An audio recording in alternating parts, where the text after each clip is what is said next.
मैं बल्केश आपके अपने YouTube channel Hindi class by Balkesh video में स्वागत करती हूँ। गाइस, मैं आज आपके लिए वाक्य से संबंधित महत्वपूर्ण क्वेश्चन है वो लेकर आई हूँ कि एग्जाम में वाक्य से संबंधित क्वेश्चन कैसे पूछे जाते हैं, उनका पैटर्न क्या होता है और कौन कौन से किस किस प्रकार के इसमें क्वेश्चन बनते हैं। आज हम इस वीडियो में उन सभी का अभ्यास है वो करेंगे। इससे पहले अगर आपने चैनल को सब्सक्राइब नहीं किया तो जल्दी से चैनल को सब्सक्राइब कर ले और वीडियो को ज्यादा से ज्यादा शेयर और लाइक है वो करें। अब देखते हैं वाक्य से संबंधित महत्वपूर्ण क्वेश्चन। सबसे पहला क्वेश्चन है, वाक्य में जिसके विषय में कुछ कहा जाए उसे कहते हैं। तो वाक्य के दो भाग होते हैं, उद्देश्य और विधेय, कर्ता और क्रिया। तो कर्ता के विषय में जो कुछ कहा जाए उसे क्या कहते हैं? उद्देश्य कहते हैं। या जिसके विषय में कुछ कहा जाए उसे क्या कहते हैं? उद्देश्य। तो इसका सही आंसर होगा उद्देश्य। दूसरा है, जिस वाक्य से किसी बात के होने का पता चले वह वाक्य कहलाता है। तो आपको बताया था कि जिस वाक्य में ये पता चले ये काम हो रहा है उसे कौन सा वाक्य कहते हैं? विधानवाचक वाक्य वो कहते हैं। तो इसका सही आंसर होगा विधानवाचक। तीसरा है, जब एक क्रिया का होना दूसरी क्रिया पर निर्भर करता हो उसे कहते हैं। जो अर्थ के आधार पर वाक्य के 8 भेद थे उसमें एक में आपको बताया था कि जब एक क्रिया का होना दूसरी क्रिया पर निर्भर करता है, जैसे अगर वर्षा होती तो फसल अच्छी होती। तो एक क्रिया पूरी या दूसरी उस पर निर्भर करती है उसे कौन सा वाक्य कहते हैं? संकेतवाचक वाक्य कहते हैं। तो इसका सही आंसर होगा संकेतवाचक। जब एक क्रिया का होना दूसरी क्रिया पर निर्भर करता है उसे संकेतवाचक वाक्य है वो कहते हैं। अगला है 4 नंबर, शायद सुशील मान जाए में वाक्य का भेद है। तो इसमें पक्का नहीं है कि शायद सुशील मान जाए, पक्का नहीं कि वो मान ही जाएगा, संभावना व्यक्त कर रहे हैं कि शायद वो मान जाए। तो जहां संभावना व्यक्त होती है वहां कौन सा वाक्य होता है? संदेहवाचक। संभावना शक या ये हो उसमें कौन सा होता है? संदेहवाचक। इसमें दे रखा है संकेतवाचक, विधानवाचक, सरल वाक्य और संदेहवाचक। तो इसका सही आंसर होगा संदेहवाचक। अगला है, काश मैं वहां होता में वाक्य है। तो जहां आश्चर्य, हर्ष, घृणा, शोक आदि का भाव व्यक्त होगा वहां कौन सा होगा? विस्मयादिबोधक। और दूसरा इस चिन्ह से भी पता चलता है, तो इसमें कौन सा होगा? विस्मयादिबोधक वाक्य। छठा नंबर क्वेश्चन है, दिन चढ़ते ही बच्चे स्कूल चले जाते हैं में वाक्य है। अब देखो, दिन चढ़ते ही बच्चे स्कूल चले जाते, से ना तो किसी योजक से जुड़ा हुआ है, ना एक उपवाक्य दूसरे उपवाक्य के ऊपर निर्भर है।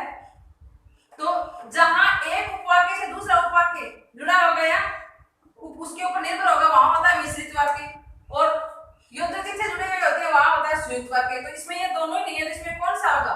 सरल वाक्य। इसका सही आंसर होगा सरल वाक्य।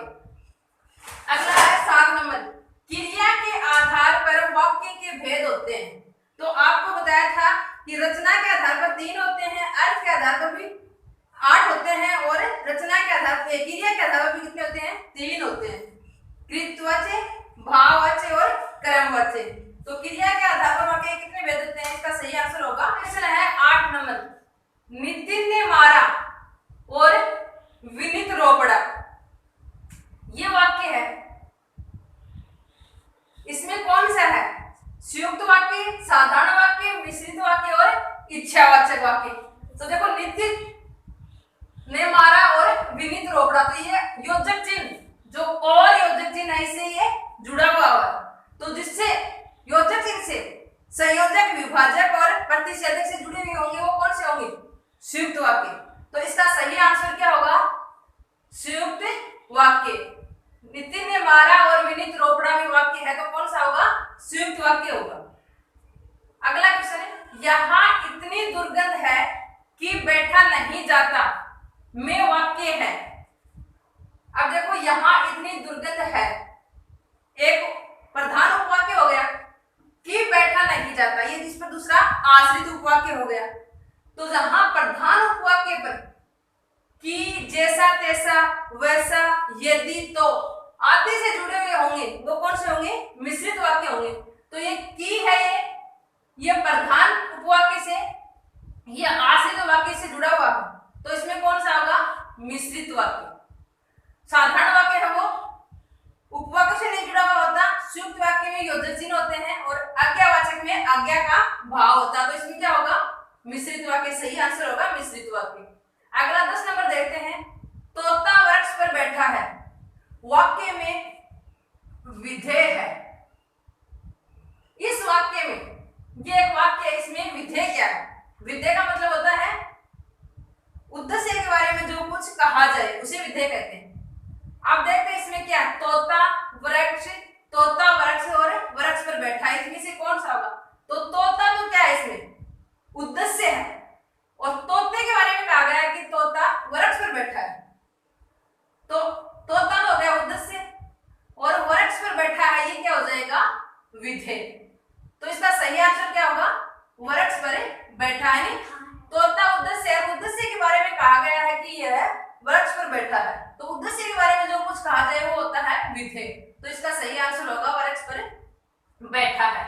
अगला 11 नंबर। समझदार व्यक्ति शांत रहता है, वाक्य में उद्देश्य है। इसमें पूछा था विधेय कौन सा है, तो उद्देश्य के बारे में जो कुछ कहा जाए वो विधेय होता है। अब यहाँ उद्देश्य पूछा है, तो उद्देश्य क्या होता है? कर्ता के विषय में जो कुछ कहा जाए उसे क्या कहते हैं? उद्देश्य कहते हैं। अब देखो इसमें समझदार व्यक्ति शांत रहता है, तो इसमें उद्देश्य क्या होगा? समझदार व्यक्ति और शांत। तो ये यहां तक का समझदार व्यक्ति के बारे में कहा गया कि शांत रहता है, तो ये तो क्या हो जाएगा? विधेय, और ये समझदार व्यक्ति क्या हो जाएगा? उद्देश्य। तो इसका सही आंसर क्या होगा? समझदार व्यक्ति। अगला है 12 नंबर। अगर पढ़ लेता तो कक्षा में प्रथम आता, में वाक्य है। अब देखो यहाँ एक क्रिया है कि अगर पढ़ लेता तो कक्षा में प्रथम आता। अब ये कक्षा में प्रथम आता है किस पर डिपेंड हो रही है? फर्स्ट पर। तो एक क्रिया दूसरी क्रिया पर निर्भर होती है, वहां कौन सा वाक्य होता है? संकेतवाचक। थोड़ी देर पहले बताया कि एक क्रिया दूसरी पर निर्भर होगी, वहां कौन सा होगा? संकेतवाचक। तो यहाँ देखा इच्छावाचक, इच्छा में शुभकामना, इच्छा आशीर्वाद संबंधी भाव होता है। संदेहवाचक में संभावना होती है, और विधानवाचक में कार्य होने का पता चलता है। तो यहाँ कौन सा होगा? संकेतवाचक वाक्य। अगला है जिस वाक्य में कर्म की अनुपस्थिति रहती है वह वाक्य है। तो आपको बताया था कि क्रिया के आधार पर 3 होते हैं। एक में कर्ता के अनुसार क्रिया होती है, दूसरा कर्म के अनुसार होती है, और तीसरी भाव के अनुसार होती है, और उसमें कर्म है वो हमेशा अनुपस्थित रहता है। तो जहां कर्म की अनुपस्थिति होती है वहां कौन सा वाक्य होता है? भाववाच्य है वो होता है। लड़के पुस्तक खरीद रहे हैं, में वाक्य है। लड़के पुस्तक खरीद रहे हैं। अब देखो कर्ता के अनुसार क्रिया हो रही है, खरीद रहे हैं। कर्ता के अनुसार होगा, उसमें कौन सा होगा? कृतवाच्य। तो इसका सही आंसर होगा कृतवाच्य। भाववाच्य में कर्म नहीं होता, यहाँ कर्म है, और कर्मवाच्य में जो क्रिया है वो कर्म के अनुसार होती है। यहाँ पुस्तक है और कर्म और कृत ये भी नहीं होगा, तो इसमें क्या होगा? कृतवाच्य। मोहन के द्वारा पत्र लिखा जाता है।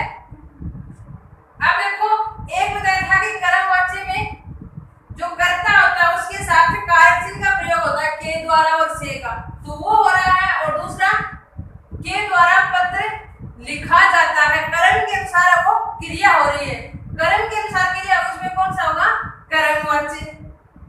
अगला क्वेश्चन है अनिता से उठा नहीं जाता, में वाक्य है। अब इसमें कर्म नहीं है और भाव है कि उठा नहीं जाता, तो भाव होगा, वहां कौन सा वाक्य होगा? भाववाच्य। कर्म के अनुसार की, अब इसमें कर्म है ही नहीं, कृत में क्रियता के अनुसार होगी, इसमें कर्ता के अनुसार नहीं हो रही और कोई नहीं है वो होगा नहीं, तो ये भी नहीं होगा, ये भी नहीं होगा और ये भी नहीं होगा। इसका सही आंसर होगा भाववाच्य। अब अगला है पक्षियों से उड़ा नहीं जाता, में वाक्य है पक्षियों से उड़ा नहीं जाता, इसमें भी कर्म नहीं है और कर्म के अनुपस्थिति में बनता हुआ कौन सा होता है, भाववाच्य है वो होता है। पक्षियों से उड़ा नहीं जाता, ये भाव है कि पक्षियों से उड़ा नहीं जाता और इसमें हो जाएगा भाववाच्य। अगला है दिनेश तुम क्या खाओगे, में वाक्य है, क्वेश्चन पूछा है कि क्या खाओगे, जहां क्वेश्चन पूछा जाता है उसमें कौन सा होता है, प्रश्नवाचक वाक्य होता है। आज्ञा होती है आज्ञावाचक, इच्छा शुभकामनाएं आशीर्वाद होता है वहां इच्छावाचक और संदेहवाचक, जहां शक या संभावना होती है वहां संदेहवाचक, तो इसमें कौन सा होगा, प्रश्नवाचक। अगला है भिखारी को कौन पसंद करता है, में वाक्य है। अब देखो इसमें ना तो कोई योजक चिन्ह है, ना एक उपवाक्य या प्रधान उपवाक्य पर दूसरा आश्रित उपवाक्य है।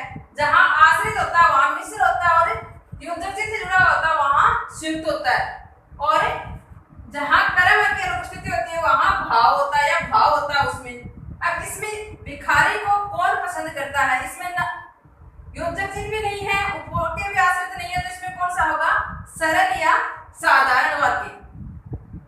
अर्थ के आधार पर वाक्य के भेद होते हैं, तो अर्थ के आधार पर वाक्य के कितने भेद होते हैं, अर्थ के आधार पर वाक्य के 8 भेद होते हैं। विधानवाचक, संकेतवाचक, संदेहवाचक, प्रश्नवाचक, विस्मयदिबोधक, निषेधवाचक, इच्छावाचक और आज्ञावाचक, 8 होते हैं। अब अगला क्वेश्चन है मुझे चाय पिलाओ, में वाक्य है।